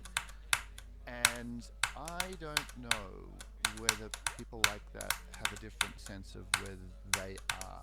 Yeah, I wondered the extent to which, like, deaf and people who are deaf and blind, There's and no maybe people way. who can't smell, you'd have to have. I don't know how easy it would be to communicate and to learn like this kind of communication, but to get a picture of like where they I'm feel too like nervous just. they exist, because I think I share your intuition that there would be not much of a reason to place it in the brain if it weren't for the sensors. But then if the octopus has this sort of spread out neural experience that's partly in the arms, Oh my god, that I'm was so trying to imagine bad. whether it would be more like This having was even fucking a worse. centralized experience that can just feel in the arms, or some kind of weird sense in which that experience is split between being localized in the arms and in the head, or if there are sort of like two experiences that just sort of happen independently but somehow sometimes come together. Oh my god. Because it's a mystery how that happens in octopuses, right? When you see like an arm with a bunch of neural activity and a head, and you think, well, how are they connected but not connected? I think less obviously, that problem also just arises in the human brain. You know, the left hemisphere and the right hemisphere doing their own thing. Why am I always dying like that? About how an octopus might experience the world might tell us something interesting about human consciousness. You know what I mean? So I don't know what you think it would be like to be an octopus, given what we've just spoken about. I think the things you're emphasizing are the things that feel like a real barrier. Yeah. And sometimes when people say it'd be very weird, you know, we can't imagine what it'd be like to be an octopus, to some extent I want to push back a bit and say, well, no, I mean, what you should imagine being a very visual animal with very good eyes, probably mostly monochrome, but maybe not entirely monochrome. I cannot believe Everything you that. touch, you taste. I can sort of imagine that. It's not a crazy supposition. They taste with their arms, do they? Yeah. All those suckers on the arms have a chemical sensing capacity. So if an octopus touches you on your skin, I mean, they much prefer skin to gloves and wetsuits and things like that. They find the taste interesting, I think. Yeah. Sometimes. They don't like soap and deodorant and stuff like that. Interesting. You know, all this I think is imaginable, and it's also imaginable that my body has no fixed shape, and you know, and Of course, you fucking messed it up. Further imaginable that I'm not completely sure what shape I have at any moment because there's some autonomy there. But then there's the thing that you were just emphasizing, which is the kind of the seat of experience, the locus of experience. Should we imagine that through all this, despite all the different ways in which it's set up differently, the kind of the basic seat of experience fact remains similar across us and them? Or should we think that's just a mistake? Yeah, right. And that we need a different model with an unseated, you know, a no locus, almost a no self version of experience. What did I die That's to? a second option, and a third option is the one that you also mentioned, which is a kind of No. double My double hand's so locatedness. I probably think of it as the least likely. But why do I say that? You know, I don't really. Yeah, well, I that don't might really depend know. on what your view of mind is, right? When will I this stop idea dying of to the trying to imagine beginning? what it's like to have a delocalized experience is very strange. But I found myself like, There's no way just it yesterday I was on the stopped. train and I was thinking There's about just this no in way. relation to preparing to speak with you, and I found myself like pinching or like biting my finger and just What? really trying to pay attention to what the experience was like. Now I know that the pain is kind of like in the brain, and yet when I pinch my finger, I feel it in the finger, right? It feels like that is the location of the experience, and I'm wondering what that would be like if, you know, I was experiencing something in my finger in the same way, but it was like I was experiencing sight or hearing or indeed Why? taste. And that doesn't actually seem that difficult What's to imagine. hard? And yet even though I Is it experience this tight? pain There's in no my way finger, it is tight. and I don't feel it in my brain, but I'm cognizing it with my brain and I put it together with the rest of my body, it's all sort of delocalized. It still feels like I'm like one individual person, one individual unit. And so there is this weird mystery What even in is human being, like it? how do I feel the pain in my finger, but it's still part of me, but I thought I was up here in my skull. And maybe it's just sort of something a little bit like that going on, just to a higher degree and with different kinds of senses, you know? Yes, although the things you're emphasizing there, they don't draw on the fact of desexualization. It's more just the mystery of the way that experiences are referred to places in the Oh, body. no, I just And the cannot play octopus this case, level I mean, this anymore. example of a pain in your finger is This is like Flight of Hell quite difficulty. pertinent. I gave a talk at Cambridge last week That about means impossible. completely. experience, especially But only pain-like for me. experiences in a bunch of animals, octopuses Yep. and some others. There's a very nice experiment by Robin Crook from San Francisco, which it's the best pain experiment on octopuses. It's Oh the my best study. god. What she did was she gave octopuses a Oh my small god, everything. injection of acetic acid, vinegar basically, in one arm. And the question was, well, one way of asking the question is, was there going to be the same kind of network of adaptively sensible looking effects coming from that you would see in a person? And the answer was very much yes. The octopuses who'd had an acetic acid injection would protect and groom that area. Now that actually had been known before with an earlier pinch study where the octopuses were protecting and grooming an area. So they must be referring the experience to the point of injury in the same way that a person does, the same way that you were I describing. cannot believe I The died octopuses like that. also learned to avoid the place where they'd had this happen to them, and a normally disfavored environment became more favored after the experience. There was a version of a part of the experiment where a local anesthetic was I'm put gonna on die in after real the life. injection, and then the octopuses didn't groom. They didn't mind, and they didn't mind the area where it happened. Yeah. It's kind of an amazing study. So Yeah. you've got an animal that the common ancestor of us and them is this little tiny Does it flatworm, work? Yeah. a centimetre long, 600 million years ago. Kill yourself. And the network of effects that the octopus shows when it's had a minor injury Why? is so similar to what happens in us. Protection, What does this avoiding even the do? place, the same anesthetic chemicals, some of them anyway, work Fucking on nothing. them as work on us. Oh my god. And this makes evolutionary or ecological sense. You've got an animal, the octopus as Crook says in the paper, the injection probably mimics a poisonous sting or something. Octopuses are very sensitive I to hate the my stings life. of anemones and jellyfish and things like that. Probably a sting-like stimulus, and the octopus appears well aware of where this problem is located. Yeah. It seems relevant to the octopus to groom the site. It actually removes a little area of skin around the sting, which she suggests is designed to get rid of maybe venom that's been, get rid of the stuff, essentially. It's a very human-like network of effects. So the things the things that you were thinking about in relation to the referring of pain to the injured spot, even though it's up here, in your case, the octopuses are doing something surprisingly similar. There's a lot to say about the similarity of pain experience in other animals as human beings, and we'll get into that, I think. And I guess I think a lot of that rests upon this is a bit our views of how animal There's brains no and way it is consciousness rational. work, which is why we sort of need to talk about rationally that, built that like first. the As same far way as I GFP. understand it, you're a physicalist about consciousness, does right? look You like think just that two conscious slopes. experience is just the same thing as like neural activity, right? Yes, and that's the way to say it. But It's then not I a cannot see product of any it, fucking it's reason why I the would same. die.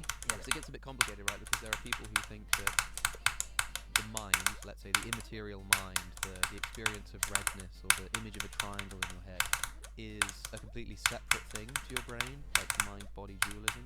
There are people who think that it's connected to the brain, but it emerges from brain activity, that the brain like causes consciousness, and then there are people who think the brain just is consciousness. Yeah, sensations are brain processes. I'm sort of stuck in Is the it middle here. much, I find it really It's making difficult me feel that way. to comprehend the weirdness of something like dualism. I find that really difficult to believe.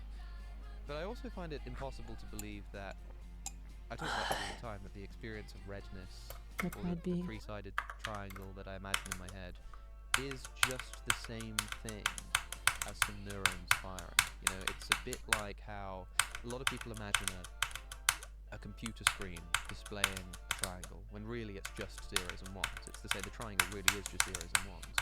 But you like need the monitor to project the triangle. It would be as if somehow, like when someone says conscious experience is just the brain, it sounds to me a bit like saying there's just a computer without the screen, just the computer itself, that has all of the coding for what would produce a triangle, but somehow there like just is a triangle inside of that computer somewhere. Even if I cut it open, I don't find it anywhere. That somehow these zeros and ones could, if put together in the right way, just turn into a triangle or turn into redness. That seems really strange to me, in the same way that putting a bunch of atoms together into neurons and putting the neurons in a particular order and organization just Oh my god. produces Oh my head. redness and triangles. Oh I find my it very difficult to fucking comprehend. everything. I think the triangle's a good one to press on too. Shit. Yeah. In these discussions, people often go on and on about redness. Yeah. And What is just the wrong with kind you? Irreducible, undefinable quality of redness. But if we're going to pick problem cases, I think your case with the triangle is, spatially organized forms of experience Yes. are probably better, because there's such a temptation to say, I know there's nothing in the computers. It's rare that wouldn't help. Well, maybe there is, but that wouldn't be relevant if it was. But the spatial organization, you would think, is something that I must cannot exist believe I'm somewhere. so bad. And on a physicalist Ah, view, right, there's lots of spatially organized processes going on there, but literal spatial triangularity, that's not how it's done. Yeah. It's going to be a different kind of story involving That's mathematical wrong. projections and things like that. Yeah, or like you could imagine two different lines in your head, one slightly longer than the other, and like the lines I'm imagining in my head, one of them is longer than the other one.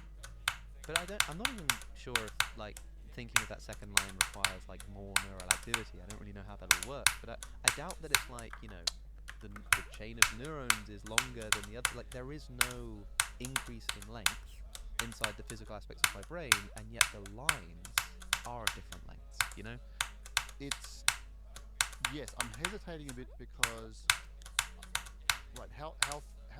how strongly should the negative case be made?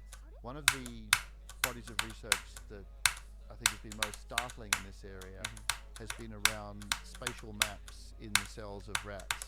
Some Nobel Prizes given out recently for discoveries concerning the way that rats navigate using, what way back before this had been really worked out very well, were hypothesized to be I cognitive cannot maps. believe it. And when Tolman in the 1940s began talking about cognitive maps, people thought, well, rats navigate. They learn to get through mazes, which learn to find food, but there probably isn't really a literal map in there. And then in the 1970s, some, a second round of work showed, well, no, there are cells in the rat hippocampus which were called place cells, which, I don't know, they do seem organized in a map-like way. And the picture's become a bit more complicated now. I will There's a try sort of pressing third the round of button work. very fucking hard.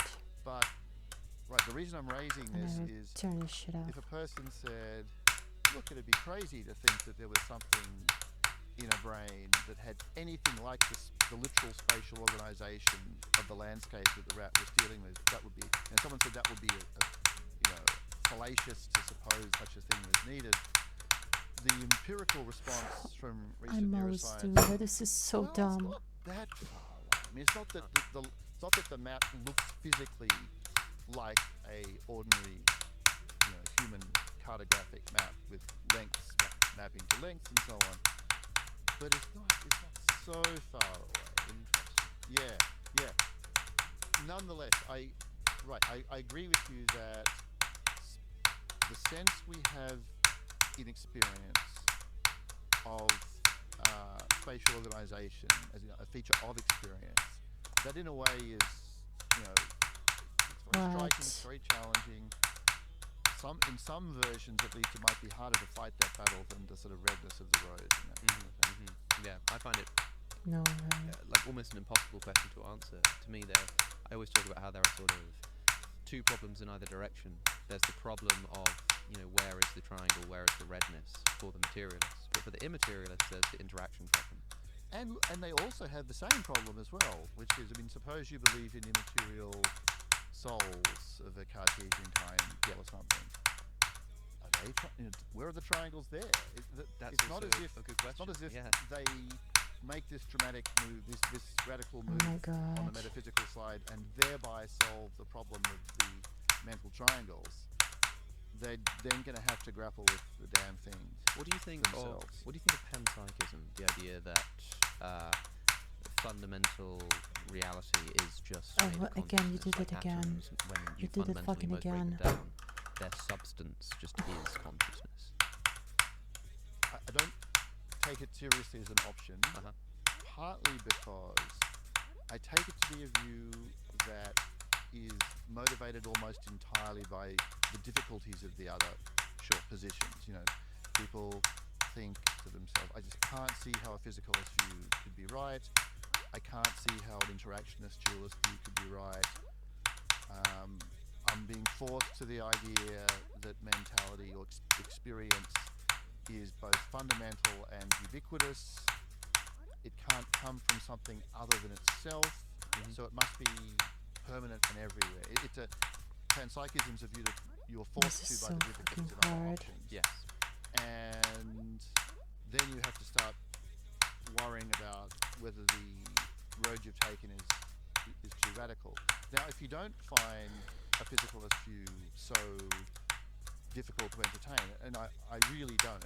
Yeah, right. I don't think this is just ideology instructing imagination here. When I think about what a brain is like, what brain activity is like, You're for real. You in the clicked particular on way my that I god, do my them, I mean, heart. maybe we should talk about the nature of brain What's the activity at some fucking stage. time? And I ask myself, is What? it mysterious that it feels I don't know, at most 10 more like minutes. something to At be one of most. those things? I At think no, it's not most. mysterious at all. And they're special. Oh, Grains of fuck. sand are nothing like this. The combination of activities that you find in a nervous system with the targeted information processing network connections, and also the more diffuse holistic electrical activity. And that's something I would emphasize here. When you think about what's there, I think it's reasonable to say, nothing like this exists in the inanimate world.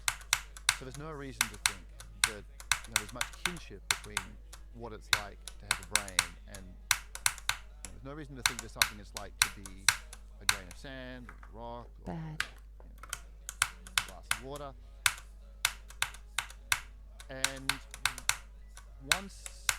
once the difficulties of explanation for a physicalist don't loom quite so large, what one should say to a panpsychist is, well, is there any positive motivation? Right, for this? sure. Anything other than just the difficulties of the other views? Now, and there are some people who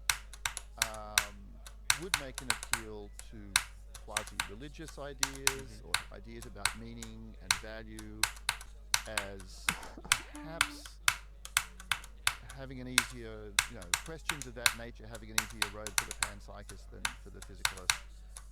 And that at least is an attempt to sort of, set out another argument. But I think most contemporary panpsychism is just driven by the difficulties experienced in other parts of the logical landscape. And if you think that sensations are brain processes and that's not so implausible really, then panpsychism looks like a absurd overreaction to medium-sized problems. Yeah, I definitely get that impression. I've spoken to Philip Goff on the show years ago. He's a big panpsychist. I'm not sure how that fits into his recent conversion to heretical Christianity. Actually, I'll have to ask him about that. When you talked to him, did he offer Oh my god. positive reason? Starting from scratch, not starting from difficulties of other views, but suppose you started from scratch. Here's why panpsychism is like a.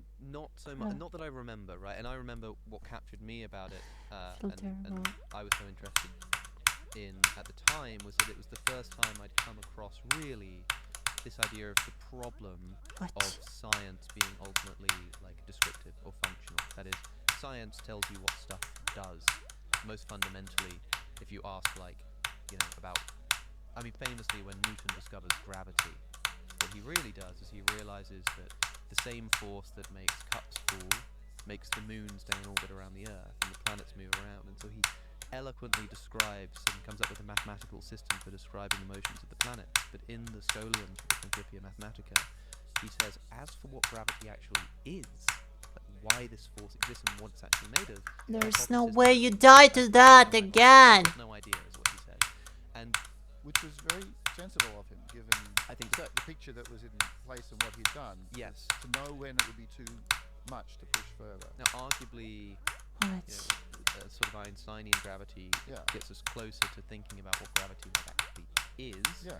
But Philip Goff at least opened my eyes to this idea that even in those cases, a great deal of what we think is scientific, description of what things are, is really a bit more like Newton's gravity. In that, you say, oh well, what's an atom made of? It's made of protons and neutrons and electrons. Okay, cool. There's our answer. But if you ask what's an electron, and the answer is, oh, it's a negatively charged particle.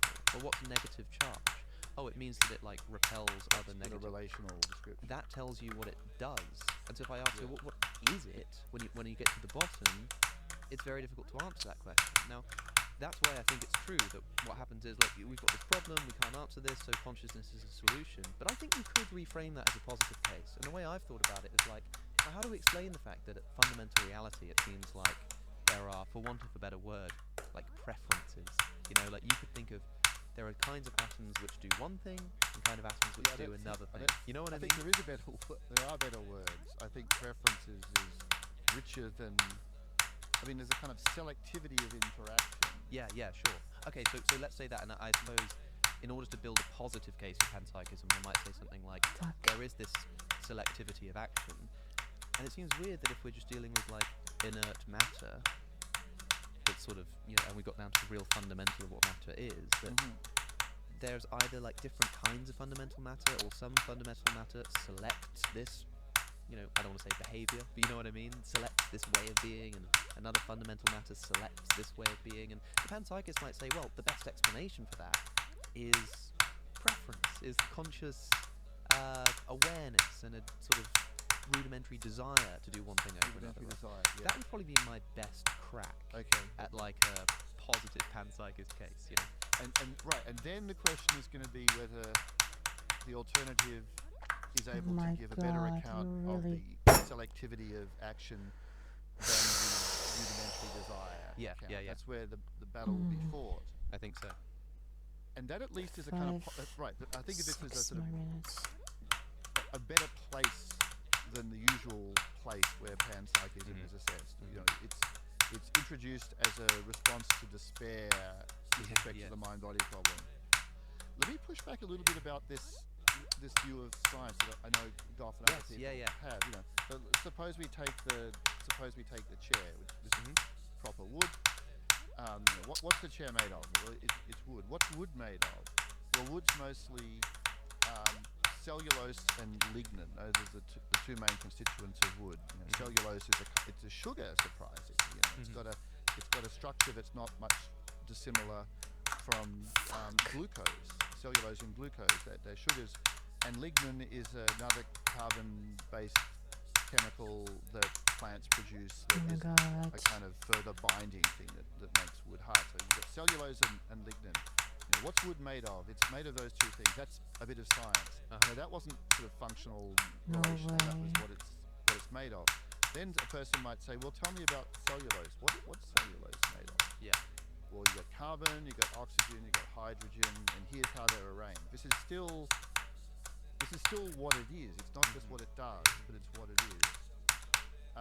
And then someone says, okay, now tell me about the carbon that was in the cellulose, that was in the wood, and you'll start talking about numbers of protons and numbers of electrons and neutrons. And that's also still talking about what it is, not what it does. And then they start pressing on the electron, and then I agree, you get to these problems of, you know, that's not the fundamental level, but it's getting to a level at which these questions concerning the natures of things and dispositions do become difficult. And I don't deny the difficulties there, but a whole lot of science was done in those other stages where, you know, this is what wood is made of, this is what cellulose is made of, this is what a carbon atom is made of. And the people who have the all science is about dispositions view, I think they don't recognize the realness of that part of science. You know, the part that, you know, if you ask, well, why does wood burn? Well, here's what it's made of, and here's how things that are made of that stuff are going to behave when they get hot and there's oxygen around. So I don't want to concede some of that. Yeah, sure. Here's the nature of science material that not just the panpsychic, but all sorts of people now like to offer. Yeah, I'm quite in line with this functionalist view of science. Actually, two other people I've had that have pressed back, just as you have, are David Deutsch and Brian Greene. I also had a conversation with who similarly wanted to salvage the idea that, you know, science does tell you what stuff is, not just what it does. What the chair's made of. It explains. It doesn't just describe. Right. I think that will bottom out on the question of to what degree you think those levels of analysis are separable. Because when I look at, like, when you say, well, what's this chair made out of?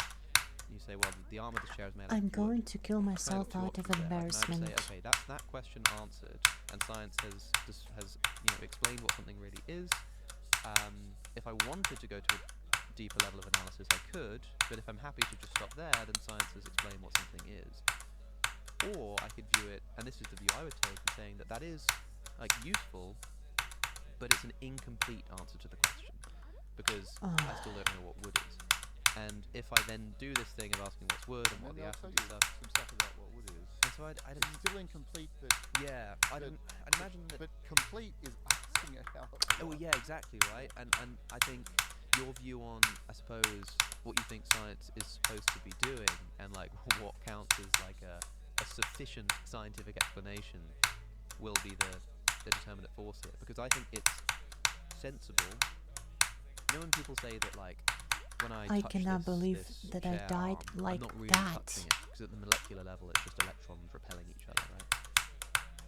There is a sense in which I can describe macro phenomena in terms of the movement of micro phenomena. I can say, when I touch this wood, what's going on is electrons are repelling each other. And that's a sensible description of what I'm doing right there. And it will be sort of in reference to the most fundamental thing, even though I'm not experiencing it on that level. And in the same way, there's like out of context, a really unhelpful way to answer the question. But if you said, hey, what's this chair arm made out of? You know, what's your bookcase made out of? You say, oh, electrons. It's like, that's a really unhelpful in this context, but it's not incorrect. And in fact, that might be a more complete answer, you know? Well, in that case, it's close to incorrect, or because it's not as if if it was made of metal or plastic, it wouldn't be made out of electronic. Yeah, right.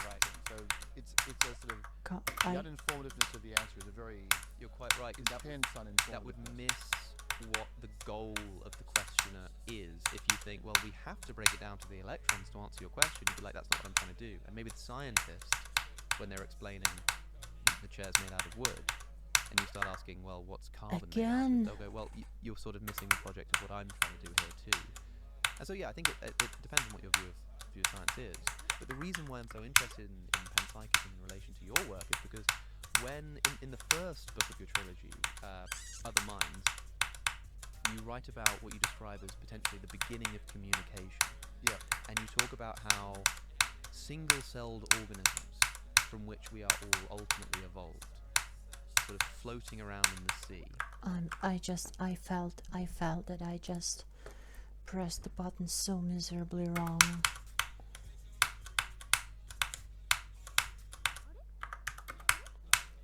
Alright, I'm not doing 700 to 1000 today, definitely. And doing 800 to 1000 might take me like half an hour.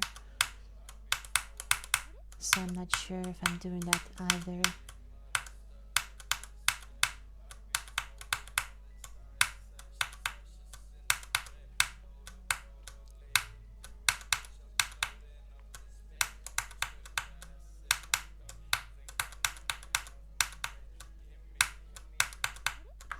This is the worst death I ever got in my life.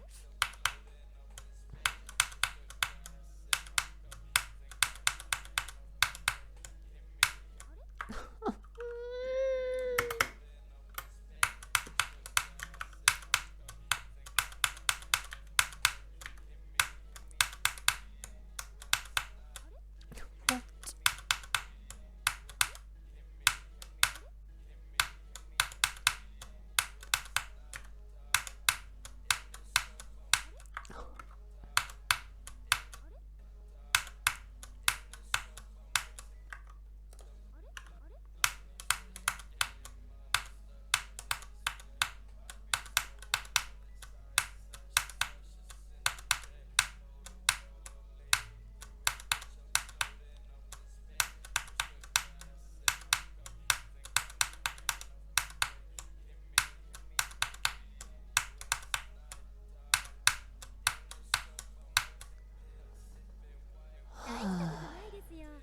Holy crap.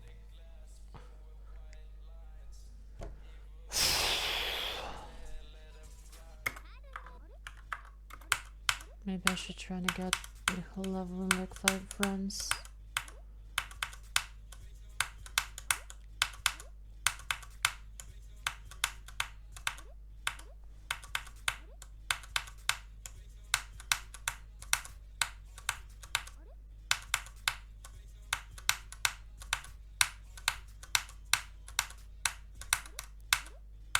This is just so unapproachable.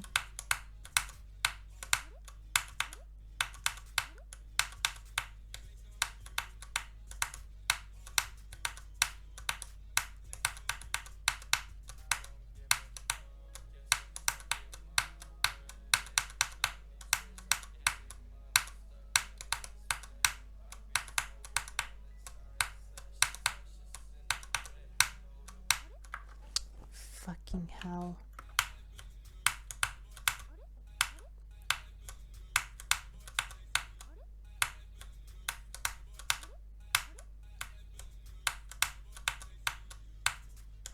What? Oh my god.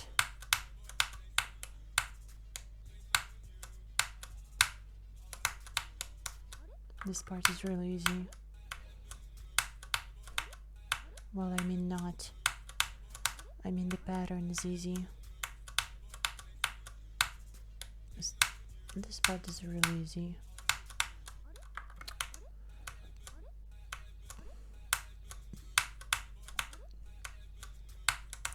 But the one space gaps and big wave, I just cannot do them.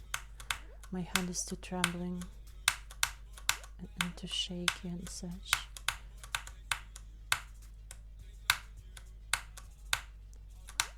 What was that?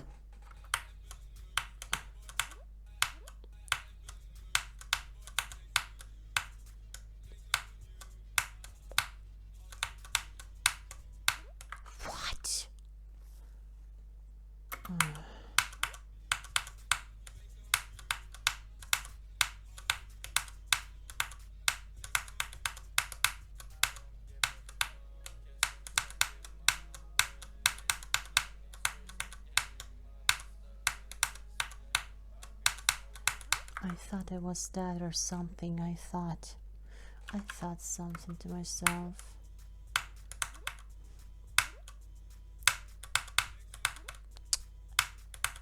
Come on.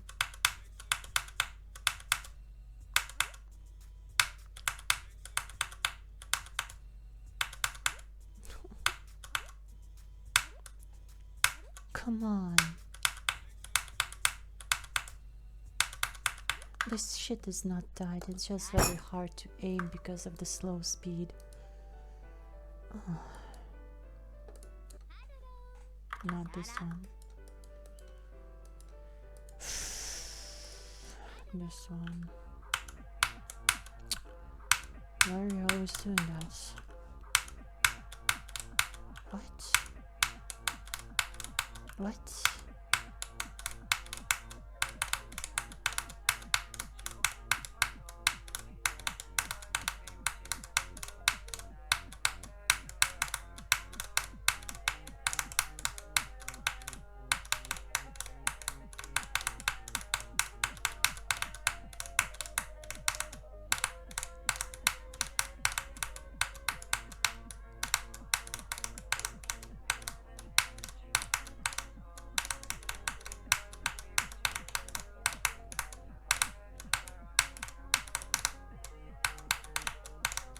What?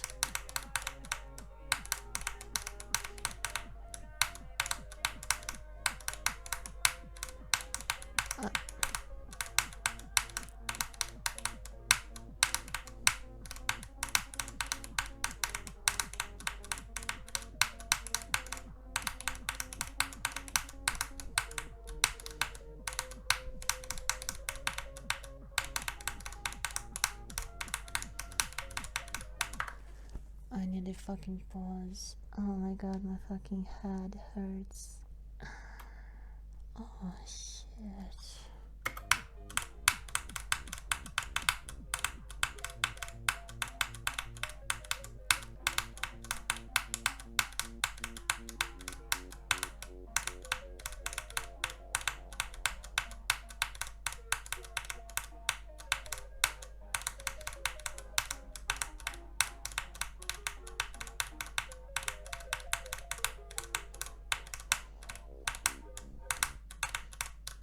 The song ended. I didn't think that would happen. I guess that is it. I just goodbye guys. I just cannot. I can't.